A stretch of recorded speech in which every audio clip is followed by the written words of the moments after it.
اعوذ باللہ من الشیطان الرجیم بسم اللہ الرحمن الرحیم الصلاۃ والسلام علیک یا سیدی یا رسول اللہ وعلی آلک و اصحابک یا سیدی یا حبیب اللہ۔ الحمدللہ لاہور شہر سے یہ 44واں پروگرام ہے المسیح عیسیٰ بن مریم علیہ السلام اور 9/11 کے عنوان پر۔ آج بروز بدھ 27 اکتوبر 2021 عیسوی ہے۔ یاد رہے کہ یہ دجال یعنی مسیح الدجال کے عنوان سے پروگراموں کا سلسلہ ہے۔ تو یاد رہے کہ حضور نبی کریم صلی اللہ علیہ وسلم نے فتنہ دجال کو سب سے بڑا فتنہ قرار دیا ہے۔ اس کی ایک حکمت یہ بھی ہے کہ دجال قبلہ اول کا حاکم ہوگا، یروشلم کا، فلسطین کا، جہاں مسجد اقصیٰ ہے۔ وہی مسجد اقصیٰ جو تخت سلیمان ہے، وہی مسجد اقصیٰ جو تخت داؤد ہے، اور معاذ اللہ یہ صہیونی اسرائیلی اسی مسجد کو شہید کر کے ہیکل اور ٹیمپل بنانا چاہتے ہیں۔ تو دجال کا قبلے کا حاکم ہونا، اس میں ہمارے لیے یہ غیبی خبر بتا دی گئی رسول پاک صلی اللہ علیہ وسلم کی طرف سے کہ جھوٹے حکمرانوں سے بچنا ہے، کیونکہ دجال دجل سے ہے، دجل جھوٹ سے ہے، اور جھوٹے حکمرانوں سے بچنا ضروری ہے، کیونکہ فتنہ دجل یہی ہے کہ قبلے کا حاکم جھوٹا ہوگا، مسیح الدجال ہوگا، اور اب وہ سیج اس کی سج چکی ہے۔ تو اب اس سیاق و سباق میں آج ہم اس موضوع پہ بات کرتے ہیں کہ فرانس کے کچھ لوگوں نے جو گستاخانہ خاکے بنائے اور پھر فرانسیسی صدر نے ان کی حمایت کی، اور پھر اس کا جو رد عمل ساری دنیا میں آیا، اس کا سب سے زیادہ رد عمل پاکستان میں دیکھنے کو آیا۔ علامہ خادم حسین رضوی مرحوم رحمۃ اللہ علیہ نے اور ان کے یعنی ہم نواؤں نے ناموس رسالت کے حوالے سے یہ مطالبہ کیا کہ فرانس کے سفیر کو نکال دیا جائے، اور اس پہ آپ لوگ دیکھ رہے ہیں کہ ناموس رسالت کے پروانے خالی ہاتھ جلوس نکال رہے ہیں، اور حکومت کبھی مذاکرات کے بہانے اور کبھی کسی بہانے سے ان پہ ٹال مٹول، مقدمے، قتل و غارت، تیزاب پھینکنا، گولیاں برسانا، قتل و غارت کا بازار گرم کرنا، اور ملک میں دنگا فساد کی فضا کو ہوا دینا، یہ سب حکومتی کارنامے ہیں جو کہ اس وقت جاری ہیں۔ اور آپ اس پہ یعنی دیکھ رہے ہوں گے کہ حکومت نے خبریں بھی، ٹی وی چینل بھی بند کر دی ہیں کہ تحریک لبیک یا رسول اللہ کی خبر کو وہ نشر بھی نہیں کر رہے۔ تو یہ ان کی آزادی اظہار رائے کی اپنے ہی اصولوں کی نفی ہے۔ پھر کہ جس کو چاہے یہ منہ اٹھا کے جناب کالعدم قرار دے دیں، تو یہ بھی جمہوریت کی نفی ہے۔ کیا تحریک لبیک کو کالعدم قومی اسمبلی میں باقاعدہ بحث مباحثے کے بعد قانون بنا کے کیا گیا کالعدم؟ اور اگر نہیں، اور محض اپنے یعنی صدارتی آرڈیننس کی طرح ایک حکم نامہ جاری کیا اور ایک اچھی بھلی معقول جماعت کو کالعدم قرار دے دیا گیا، تو یہ ان کے اپنے جمہوری اصولوں کی بھی نفی ہے۔ یعنی حکمران اس وقت جھوٹے ہیں، اور دجل و تضاد ان کے قول و فعل سے ظاہر ہے۔ ٹھیک ہے جی۔ شیخ رشید صاحب انہوں نے آج بلکہ کل منگل والے دن ہی کھل کر کے یہ اعلان کر دیا کہ جی وہ فرانسیسی سفیر کے خلاف کچھ نہیں کریں گے، باقی جو معاملات ہیں وہ طے ہو سکتے ہیں۔ اور آج بدھ کو فواد چودھری کا یہ بیان سامنے آیا ہے، اخبارات میں بھی وہ اس کی خبر ہے کہ جی جو تحریک اس کو بھارتی حکومت فنڈ کر رہی ہے، پیسہ دے رہی ہے پاکستان میں انتشار پھیلانے کے لیے۔ اب یہ ساری باتیں جب ان کا پردہ حقیقتاً چاک ہو جائے گا اور حق اور باطل کا فرق اللہ کے فضل سے ظاہر ہو جائے گا، فی الوقت آپ یہ دیکھیں کہ تازہ ترین جو عالمی حالات ہیں وہ یہ ہیں کہ اسرائیل جو ہے وہ نہ صرف 1300 مکانات مزید بنانے کا ٹینڈر ایشو کر چکا ہے، یعنی فلسطینی علاقوں پہ مزید وہ اپنے 1300 مکانات بنانے کا ٹینڈر ایشو کر چکا ہے، اور 3000 مزید مکانات عنقریب اور بننے جا رہے ہیں۔ یعنی وہ اسرائیل فلسطین پہ ظلم و ستم کی انتہا کر رہا ہے، اور کہتا وہ یہ ہے کہ فلسطینی جو لڑکے ہیں، جو فلسطینی عوام ہیں، جو بیچارے پچھلے 70 سال سے محض روڑا پتھر لے کر کے ہی اسرائیلی ٹینکوں پہ پھینکتے ہیں، تو وہ ان فلسطینی نوجوانوں کو دہشت گرد قرار دیتا ہے اسرائیل۔ بالکل سیم یہی صورتحال یہاں پاکستان میں ہے کہ جو لوگ نہتے نکلے ہیں، خالی ہاتھ نکلے ہیں، چھوٹے چھوٹے کام کرنے والے، چھوٹی چھوٹی نوکری کرنے والے، کوئی ریڑھی، کوئی دکان، کوئی چھوٹا کاروبار کرنے والے، لیکن دل میں محبت رسول رکھنے والے، وہ نہتے لوگ جب نکلے ہیں اور ایک جائز مطالبے پہ نکلے ہیں، وہ جائز مطالبہ جس کا حکومت خود وعدہ کر چکی، تو اس پہ اب حکومت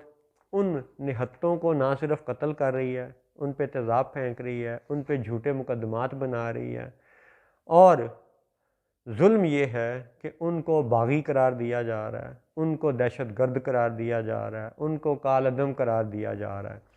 تو کیا حکومت یہ ساری باتیں پارلیمنٹ میں باقاعدہ بحث کر کے سب ارکان کی آراء لے کے ایک متفقہ قانون کے تحت کر رہی ہے؟ اور اگر نہیں کر رہی تو یہ بھی ایک آمرانہ حکم ہے اور یہ ظلم ہے۔ اللہ نے چاہا تو انشاءاللہ جلد حق اور باطل کا فرق مزید واضح ہو جائے گا۔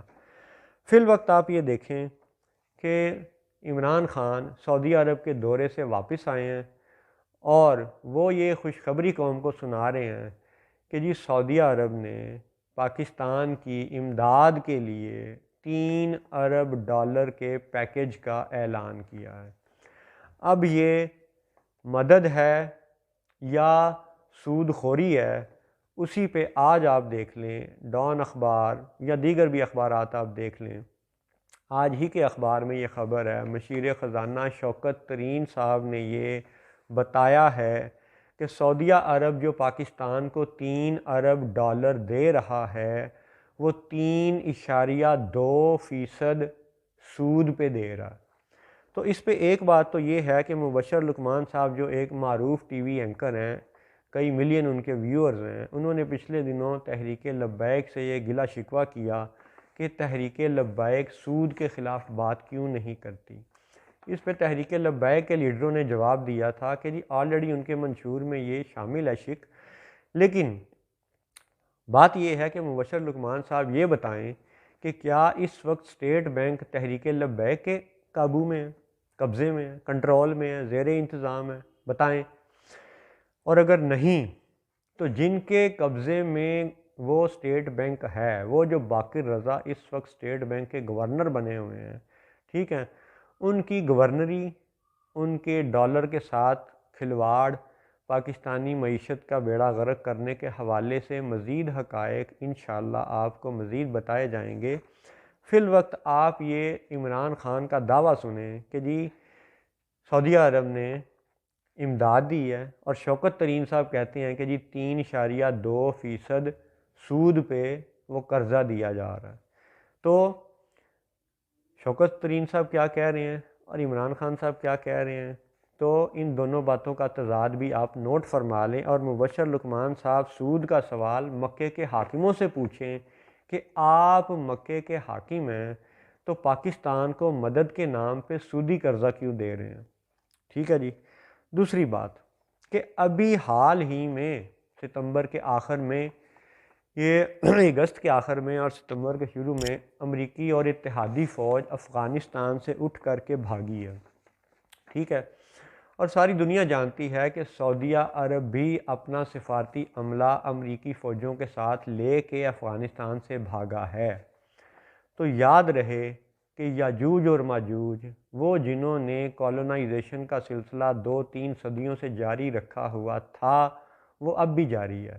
بندوق کی زور پہ، اسلحے کے زور پہ وہ جس ملک پہ چڑھتے ہیں چڑھائی کر دیتے ہیں، چاہتے ہیں چڑھائی کر دیتے ہیں، کبھی افغانستان پہ، کبھی عراق پہ، کبھی شام پہ، اور اب وہ پاکستان کو براہ راست نشانہ بنائے ہوئے ہیں، چین اور روس کو براہ راست نشانہ بنائے ہوئے ہیں۔ پچھلی ہسٹری میں جس طرح انہوں نے کیوبا اور جنوبی بر اعظم کے مختلف ملکوں کو نشانہ بنائے رکھا، وینزویلا کو، کیوبا کو، دیگر ملکوں کو، چلی کو، یہ ماضی قریب کے حقائق ہیں جو کہ آج کی نسل کو پھر سے یاد کروانے ضروری ہیں۔ تو یاد رہے کہ افغانستان سے جب امریکہ بھاگا، اتحادی بھاگے، تو سعودیہ عرب بھی ان کے ساتھ بھاگا، اور اب وہی اتحادی برطانیہ اور فرانس اور دوسرے یورپی یونین والے اب وہ دنیا کو یہ تاثر دے رہے ہیں۔ پچھلے دنوں میں باقاعدہ یہ خبر بھی تھی انٹرنیشنل میڈیا پہ کہ جی انہوں نے افغانستان کی مدد کے لیے $1 ارب کا اعلان کیا ہے۔ اب اس کے دو پہلو ہیں۔ ایک پہلو تو یہ ہے بڑا ہی جو اہم ہے کہ یاجوج و ماجوج اور ان کے ہم نوا مدد اس کی کرتے ہیں جس کو تباہ بھی یہ خود کرتے ہیں۔ افغانستان اس کی ایک زندہ مثال ہے، مارا بھی خود، قتل بھی خود کیا، تباہ بھی خود کیا، اور اب یہ اس کی مدد دینے کو جناب دنیا کے سامنے پیش ہو رہے ہیں، اپنے آپ کو پیش کر رہے ہیں بڑا ہمدرد بنا کے۔ یہ ان کی مدد کا پہلو ہے۔ یاد رکھے کہ مدد یہ اسی کی کرتے ہیں جس کو تباہ یہ خود کرتے ہیں۔ افغانستان اس کا زندہ ثبوت ہے۔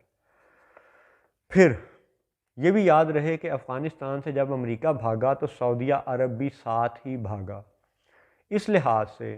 اب آپ یہ اوریہ مقبول جان صاحب جو پاکستان کے ایک بڑے یعنی اچھے بیوروکریٹ رہے اور اچھے دانشور ہیں، بڑی اچھی بصیرت کے مالک ہیں، بہت اچھا وہ حرف راز کے نام سے کالم بھی لکھتے ہیں، پروگرام بھی کرتے ہیں، انہوں نے اپنے حالیہ کئی پروگراموں میں اس بات کا ذکر کیا کہ یورپی یونین کو پوجنا اور امریکہ کو پوجنا یہ بھی شرک ہے۔ یعنی محض بتوں کو پوجنا شرک نہیں ہے، یورپی یونین اور امریکہ کو پوجنا بھی شرک ہی ہے۔ تو دوسری حقیقت یہ یاد رہے کہ اسرائیل یہ واضح اعلان کرتا ہے کہ امریکی حکومت اس کی سب سے ٹرسٹڈ فرینڈ ہے، اور امریکہ یہ اعلان کرتا ہے کہ خطہ عرب میں سعودیہ عرب اس کا بہترین دوست ہے، اور سعودیہ عرب افغانستان سے بھاگا تھا امریکہ کے ساتھ، اور اب وہ مدد کر رہے ہیں افغانستان کی، ٹھیک ہے۔ اور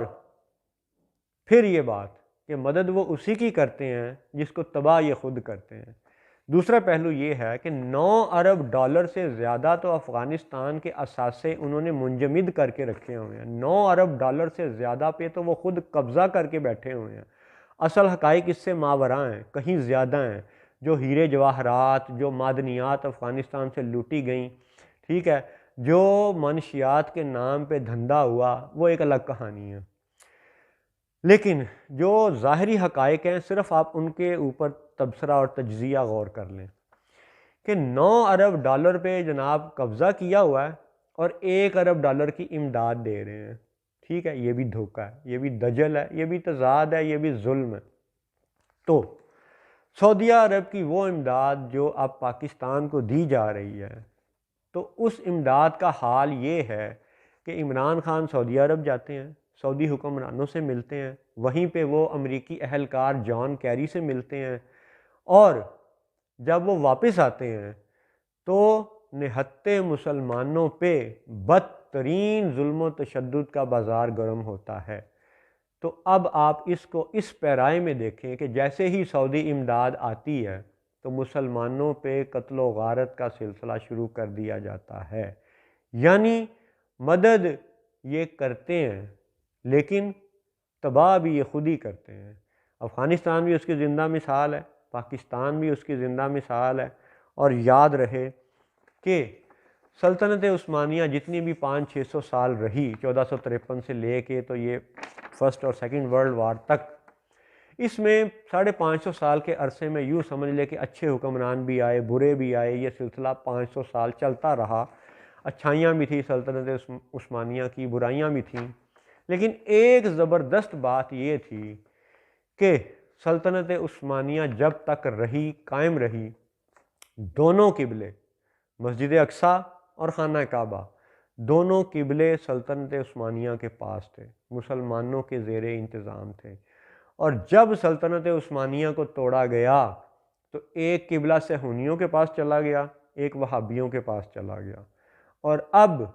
جب سے یہ دو قبلے ہمارے ہاتھوں سے گئے تب سے اب تک آپ دنیا بھر میں دیکھ لیں،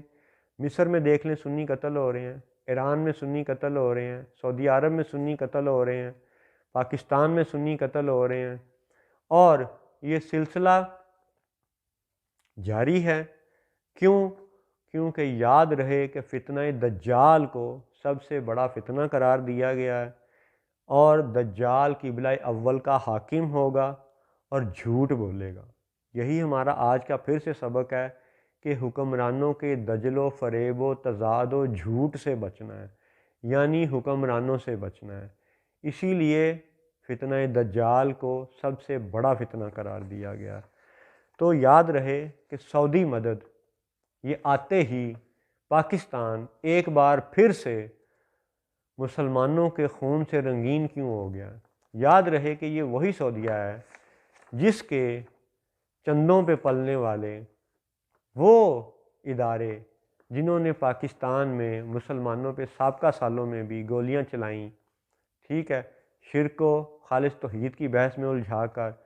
مزارات پر بم دھماکے کیے، مسلمان لوگوں کے بچوں کو اغوا کیا، اغوا برائے تاوان پہ۔ اس پہ آپ حال ہی میں اکتوبر 2021 میں مبشر لقمان کے یوٹیوب چینل پہ جا کے سن لیں، وہ خود اس بات کا اقرار کرتے ہیں کہ جس طرح دیگر مذہبی جماعتوں کی یعنی ڈیتھ سیل رہے یا ٹارچر سیل رہے یا اغوا برائے تاوان کے سیل رہے یا دیگر وہ جرائم میں ملوث رہے، ایسا تو یعنی تحریک لبیک یا رسول اللہ کے پاس ایسا تو کچھ بھی سلسلہ نہیں ہے۔ یہ تو وہ غریب لوگ ہیں جو اپنی 100 200 400 500 800 کی دہاڑی میں سے 5-10 روپے مسجد کو چندہ دیتے ہیں، اور وہ اس مسجد سے تبلیغ دین کا سلسلہ جاری ہے۔ تو بات ختم کرتے ہیں آج کے اس پروگرام میں اس بات پر کہ ادھر اسرائیل 1300 مکانات کا ٹینڈر جاری کر چکا ہے، 3000 مزید مکانات وہ اور بنانے کا اعلان کر چکا ہے، اور قبلہ اول کا حاکم یعنی اس وقت پریکٹیکلی عملاً وہ اسرائیل سے ہونی ہی ہے، وہ فلسطینیوں کے اوپر ظلم کر رہا ہے، چھوٹے چھوٹے روڑے اٹھا کے لڑنے والے فلسطینیوں کو وہ دہشت گرد قرار دے رہا ہے، اور ادھر مکہ کے حاکم بالکل خاموش ہیں۔ قبلہ اول کے معاملے میں ان کی خاموشی مجرمانہ غفلت ہے،